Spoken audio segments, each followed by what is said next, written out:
Olá, pessoas! Vamos falar hoje sobre fonologia e ortografia, que são duas partes da gramática bastante importantes para nós. Para nos comunicarmos, nós usamos duas modalidades de uso da língua, a fala e a escrita. A fonologia vai tratar dos sons da fala, né? Os sons que nós produzimos a fim de sermos compreendidos uns pelos outros. A ortografia, por sua vez, vai tratar da representação gráfica desses sons, desses fonemas. Bem, então vamos começar um pouquinho agora a falar mais especificamente sobre a fonologia, sobre os sons da fala, sobre a produção dos sons da fala. Uma coisa que é bastante importante que a gente entenda é que som e letra são coisas diferentes, são coisas distintas, né? Então, quando nós falamos, nós não estamos utilizando letras para poder falar. A letra é um símbolo, que podia ser qualquer coisa, poderia ser uma estrela, uma meia-lua, né? A letra é um mero símbolo. E, para representar graficamente os sons que nós produzimos, nós utilizamos do alfabeto. O português faz uso do alfabeto latino. Vamos então falar um pouquinho sobre fonemas, já que a gente está trabalhando essas duas ideias de letra e fonema em conjunto.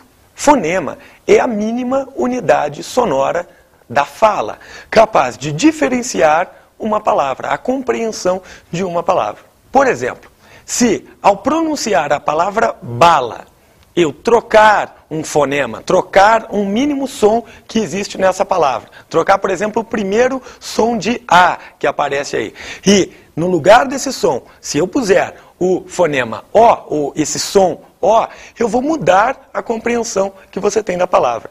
Então a gente pode dizer que tanto o A em bala, quanto o O em bola são fonemas.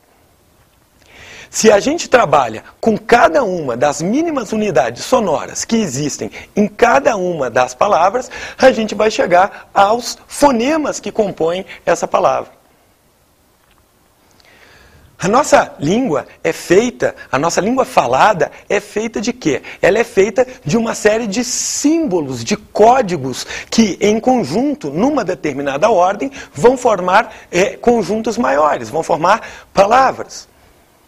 Quando eu associo o fonema B, o fonema A, o fonema L e o fonema A, eu vou formar a palavra bala. Então essa palavra bala, ela tem 4 mínimas unidades sonoras, 4 fonemas. Fonema, então, é isso. É a mínima unidade sonora capaz de diferenciar uma palavra, capaz de diferenciar a compreensão que você tem de uma palavra. Vamos voltar aos nossos exemplos. De bala para cala, também houve a alteração de uma unidade sonora. Então, esse B e esse K que aparece aí, também são fonemas. Note que a mesma coisa acontece de cala para sala. Também, de cala para cola, houve a alteração de um fonema. E de sala para sola, também houve a alteração de um fonema. Agora, que nós já vimos o que é um fonema, que nós já sabemos o que é um fonema, vamos perguntar o seguinte: existe uma maneira correta de se pronunciarem as palavras? Ou seja, será que há um padrão de pronúncia para qualquer palavra, para todas as palavras? É essa a pergunta que a gente vai tentar responder agora.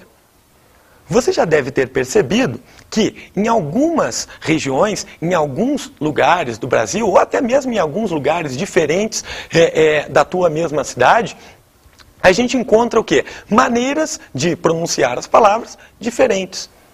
Isso nos leva, então, à seguinte questão, né? As maneiras de se pronunciarem as palavras, não há maneira certa, maneira errada de se pronunciar uma palavra. O que importa é que essa palavra seja compreendida pelo seu ouvinte. Então, a gente pode chegar a conclusões a respeito de algumas unidades sonoras particulares, a depender do lugar, a depender da região do país em que a gente está trabalhando, a pronúncia de um mesmo fonema pode mudar. Ou seja, um mesmo fonema pode ser pronunciado de maneira distinta sem afetar a compreensão que você tem da palavra.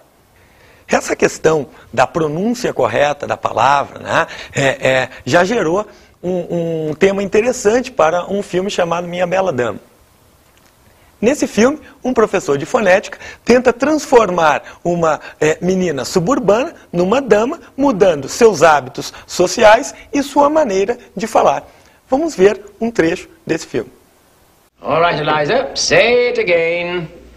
The rain in Spain stays mainly in the plain.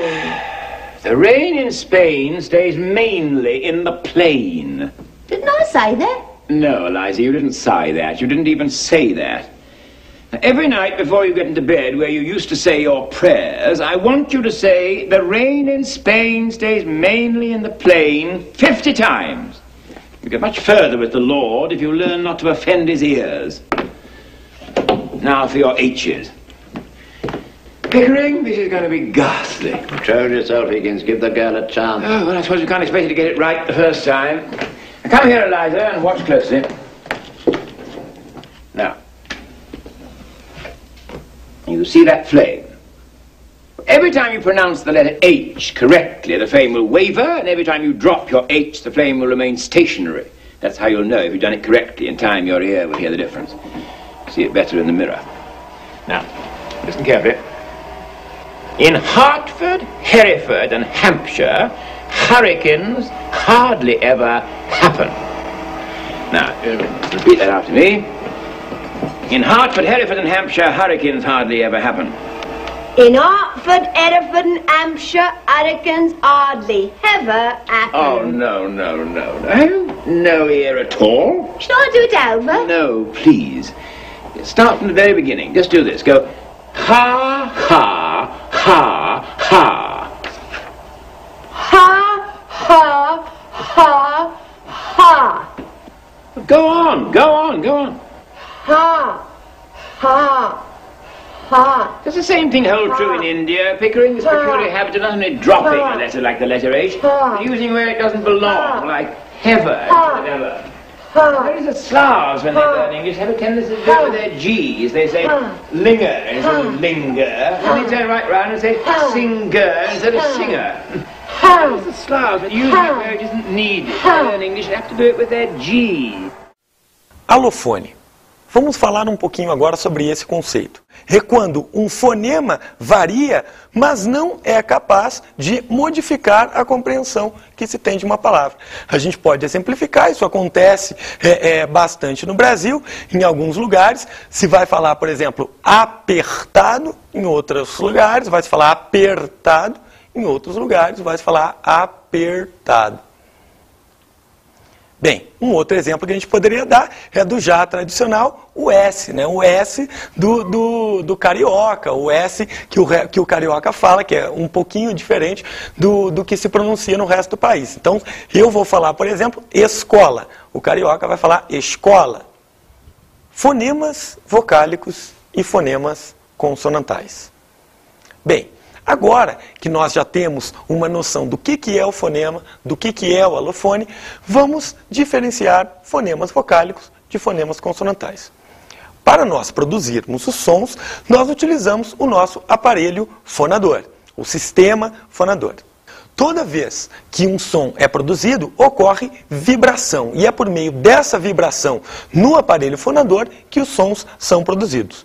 Se a gente puser, por exemplo, a mão na garganta, quando a gente fala, a gente sente essa vibração. A gente vai dizer que um fonema é um fonema vocálico toda vez que ele for produzido com a vibração das cordas vocais, sem que haja um obstáculo para a saída do ar.